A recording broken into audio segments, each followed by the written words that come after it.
Jai Hind everyone. Welcome to my YouTube channel, which is Explore Yourselves, Banking and General Knowledge, etc. Memoir of My Banking Journey by Mr. V.H. Ramakrishnan, retired General Manager of Bank of India. Episode 9. The chapter Nigerian Experiences is continuing. The link of earlier episodes are available in the description. Starting troubles continued. Up. I was very much impressed with the guest house. It was well furnished and had a caretaker who was like the typical butler in an aristocratic English household. I was to be I was to be the sole occupant of the guest house. Later it was retained as my house for about a year. Thereafter I shifted to a bigger bungalow taken by the bank. Mr. Salgaonkar came in the morning at about 7:30 a.m. to take me to the bank. When we reached the bank, we found long queues outside the bank. Salgaonkar told me that the queue is for changing the old notes into new notes due to demonetization. He took me to the room of Executive Director, Mr. S.K. Banerjee. He was at least 10 years older than me and received me well. He started briefing about the bank and in between went on clearing some papers. I was having a jet lag. I always had the bad habit of having a cup of coffee immediately after coming to the office.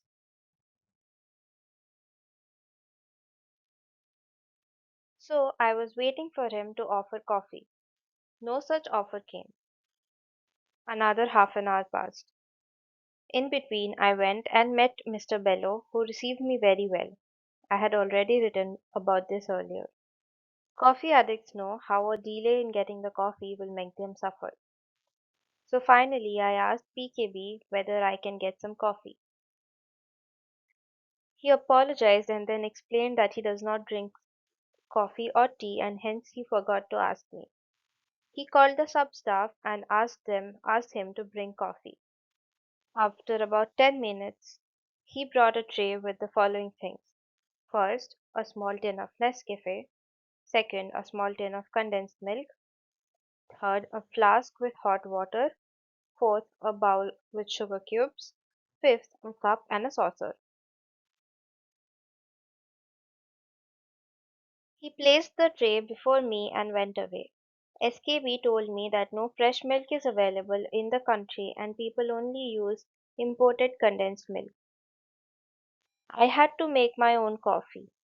Later on, after I took charge, I taught my personal peon how to mix everything according to my taste, and he used to make very good coffee. Down and up. When I was with SKB, the customers started walking in. That was the time when Nigeria had announced its first refinance scheme for all collection bills for which foreign exchange could not be released. It was a massive exercise and was done through Chase Bank. Many of the customers were complaining bitterly about the documents missing in the bank. They just stopped short of shouting at the executive director. SKB would listen with a smile and tell them that he would talk to the department. But he did nothing of the sort. When I asked him, he told me that these people are capable of getting things done and we should not bother. There was utter confusion in the bank. The same story repeated for the next few days. Meanwhile, I started sitting with each departmental head who briefed me about their departments. It was a good suggestion by SKB that I should go to various departments to familiarize myself with about the working of the bank.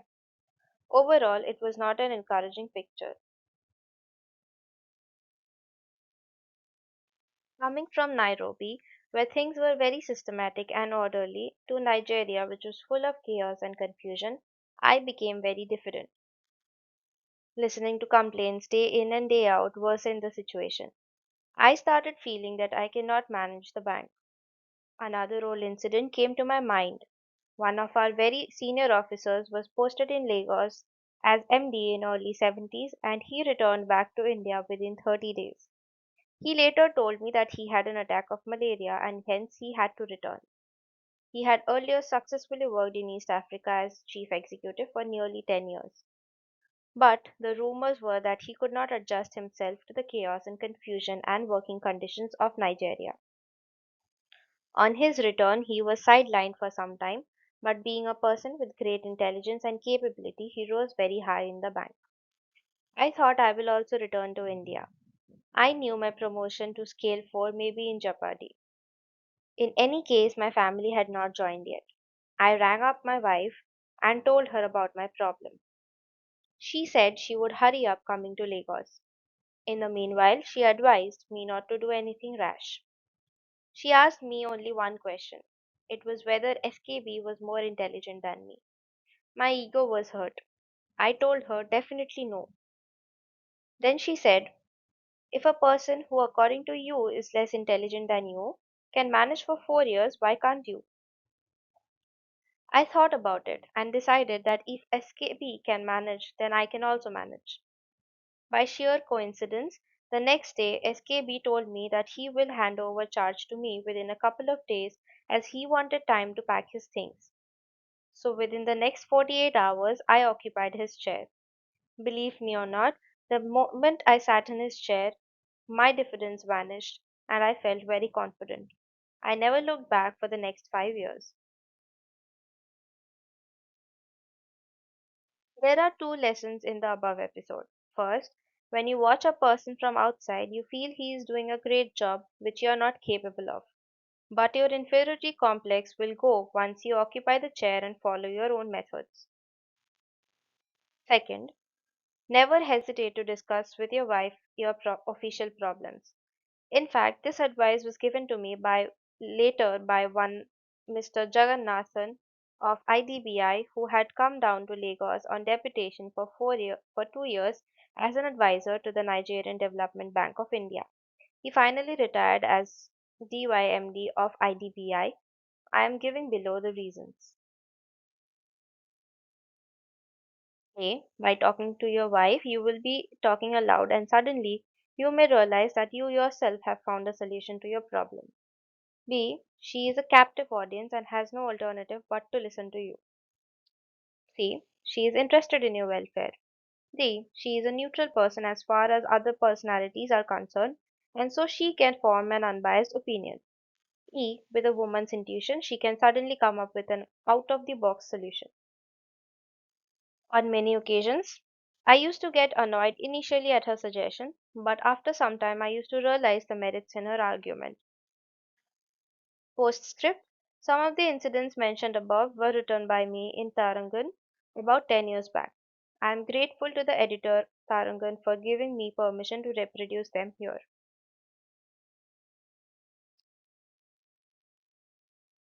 Tailpiece.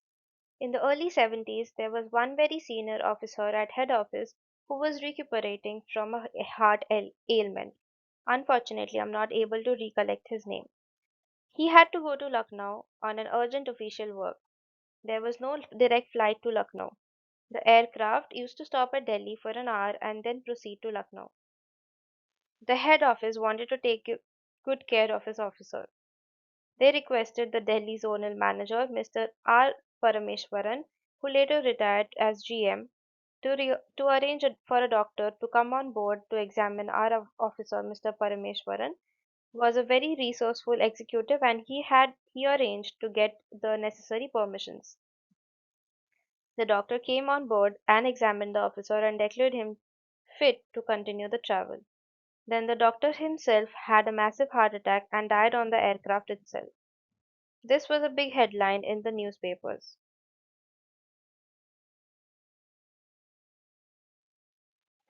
Farewell to Nigeria. Before I say farewell to Nigeria, let me mention some random matters which I did not cover so far. I feel I had given an impression that the Indian business community is only in trading.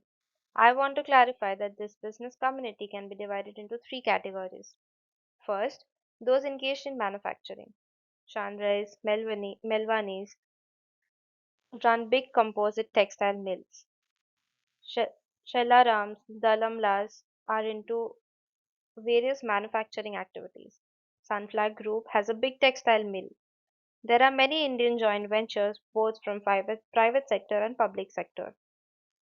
Second, big trading houses. One such trading house was run by Jagdish Chandrai, who had recruited chartered accountants and MBAs who were working in multinationals in India. He is also doing a lot in healthcare, especially in eye care, not only in Nigeria but also in India. Third, fly by night operators. Less said about them, the better. The Indian Language School is managed by the wives of expatriates and is now in its 33rd year. There are many exporters from India who used to visit Lagos for business. One such person was Mr. K. He was from Chennai and met me through common friends. He was exporting pharmaceutical items. One of my Nigerian customers was importing pharma items from Europe. I was eager to promote business from India. I requested the Nigerian customer to import from India and introduced him to Mr. K. After about 6 months, the same Nigerian businessman was to import again. So I asked him whether he is getting it from India. He smiled and told me, Mr. Ramakrishnan. With all good intentions, he introduced me to Mr. K. But he cheated me by sending poor quality stuff. I did not mention it to you because you will feel bad. It was an eye opener for me. Later, when I went to Chennai and met the Zolan manager, by sheer coincidence I heard the name of Mr. K being mentioned. I was told that he had applied for some facilities. I cautioned the zonal manager. But as usual, I was not taken seriously as he had come with strong recommendations. The accounts ultimately went bad. In the year 2000, I went to London branch for internal audit. Mr. Lalu Mehtani invited me for a lunch. Mr. M. Venugopalan, who was the chief executive of European branches, was also invited. The lunch was given at Royal China Restaurant at Baker Street. It was the most famous Chinese restaurant in London. He had invited the elite Sindhi business community for that lunch. Mr. Venugopalan was very much impressed with the gathering. At that time, Mr. Mehtani had no dealings with Bank of India. It was out of friendship he hosted the party. We used to send the Nigerian officers for training to come to India for a period of 2 months. It included 2 sessions in training colleges and on the job training in an overseas branch. When I was in Lagos, one set of trainees returned and each one presented me with a spiral bound volume consisting of their reports. They had taken the training program very seriously, not a mere sightseeing trip, and had prepared copious notes. I was very much impressed. They were also requested to address trainees in our training college at Lagos about what they have learned in India. I should also mention about the living conditions. Houses were fully air conditioned, power cut was very frequent, so we had to depend upon generators. The reason for such air conditioning was twofold. One is the humid and sultry climate, second is the fear of malaria spread by mosquitoes. Many used to take anti-malarial tablets every day. Somehow we did not take. Also used to keep the drawing room windows open during the day. It was common to have frig- frigidaire in the house. But in Nigeria, people also used to have separate freezers.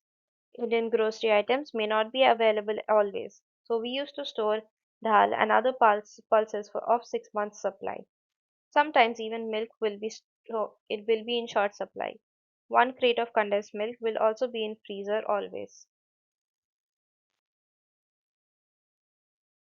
I had already described about the job description of the servants. Their behavior and manners were quite interesting. Whenever you enter the house, he or she will say, Welcome, master. Even when you go out and come back 3 times, each time she will welcome you. But when you say you want to terminate her services, she will first say, Let us sit and discuss. She will occupy a seat. Until then, she will never sit before you. She will not plead with you for retaining her. All she will be interested are the settlement terms. Once you settle, she will say bye and walk away. I should also mention about two-stage thanking. Suppose I give a gift to someone, he would thank me immediately, which is natural. He would also telephone me the next day and say, Thank you for yesterday. Same for dinner also. You can also try this with your friends. When you thank them for a second time on the day, they will feel very happy.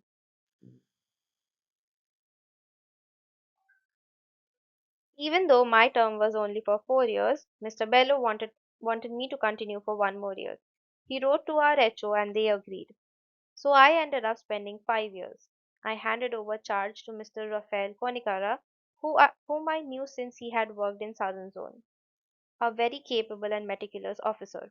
He had a notebook and took copious notes on various customers, staff, customs, and practices to be observed, etc. He also completed his term of 4 years and then he resigned from the bank. What I learned was that after the expiry of home leave, he applied for sick leave as he was not well. The bank, in a routine way, asked him to appear before the bank's doctor. Being very sensitive, he got upset and quit the bank. Did not take up any job. Lost contact with him. I received an interesting offer from an internationally famous Sindhi group. Their local in charge called on me. I was surprised when he wanted an appointment since they had practically no dealings with our bank. He met me and said he is shifting to Canada and gave an offer for me to take over from him. In addition to the local salary and perks, he said that they would pay me $50,000 per annum. If I was interested, I should go to Switzerland to meet the owners.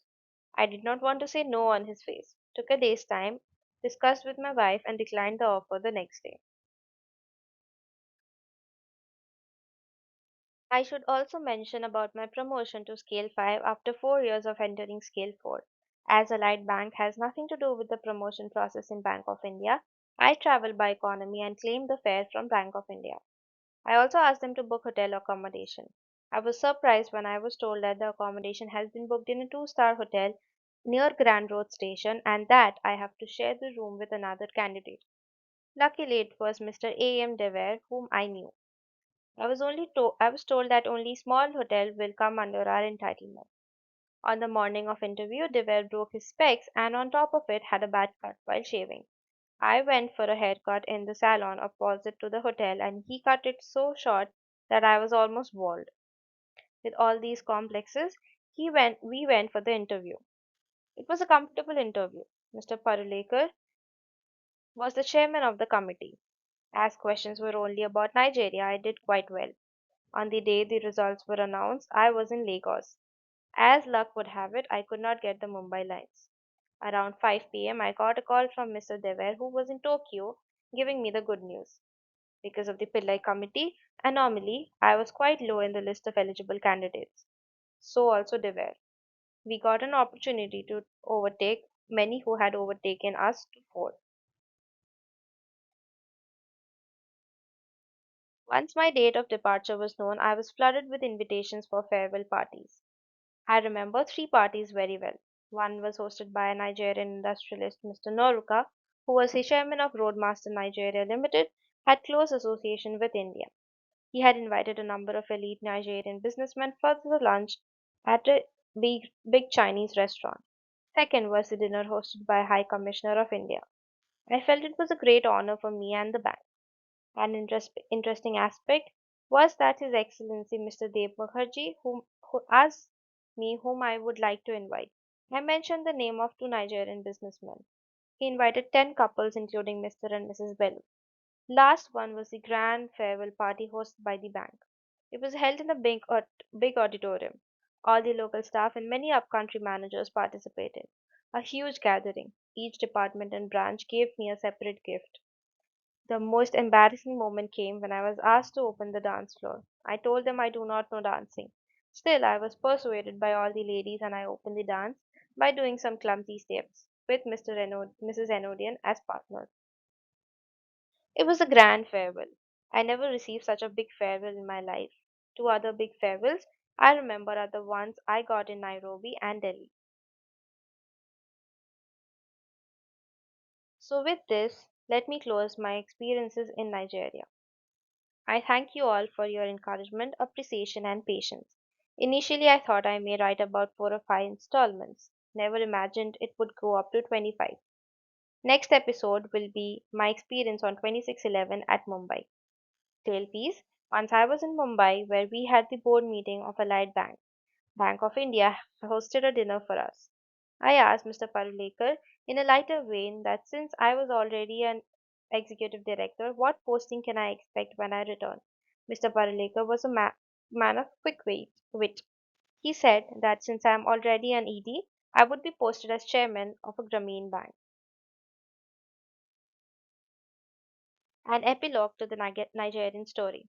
Though I had completed my experiences in Nigeria, there are quite a few things which could not write due to the confidentiality which we have to maintain in our banking operations. I could not write about the high risks which I had taken for the sake of Bank of India and how head office backed me fully. I could not write about how, with the help of then GM International Mr. Bhavnani, I could prevent two Indian institutions fighting against each other in Nigerian courts. Every morning when I woke up, I used to wonder what crisis was in store for me. The Nigerian tenure gave me good experience in crisis management. I have not written much about individual customers. It will then become a long story. After 25 years, still about half a dozen customers are in touch with me. I get regular greetings from them on festive occasions. I am not able to write about some unimaginable experiences in the boardroom.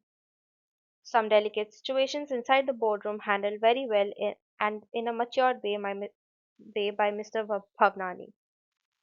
I left that country in 1989. I did not go back there. It was a pity that poor people there still suffer. The country which produces 2 million barrels of oil per day is suffering from shortage of petrol.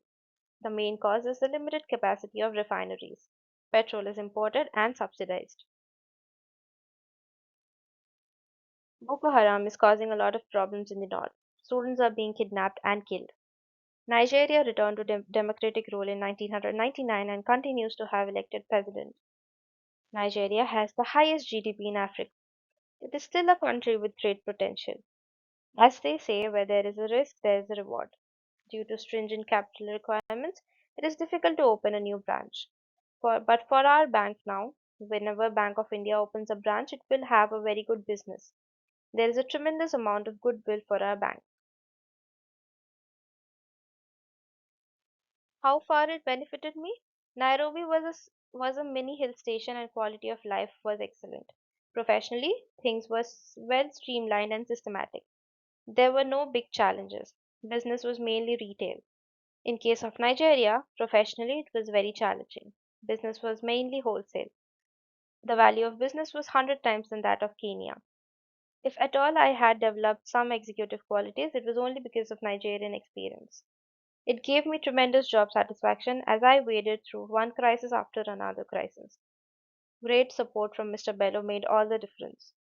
So, my young friends, if you get a posting to Africa, go happily. If you feel diffident, contact me. Episode Nigerian Experiences is completed and next episode is 2611 and I thank you very much for your patience. Please like and share this video and subscribe to my YouTube channel.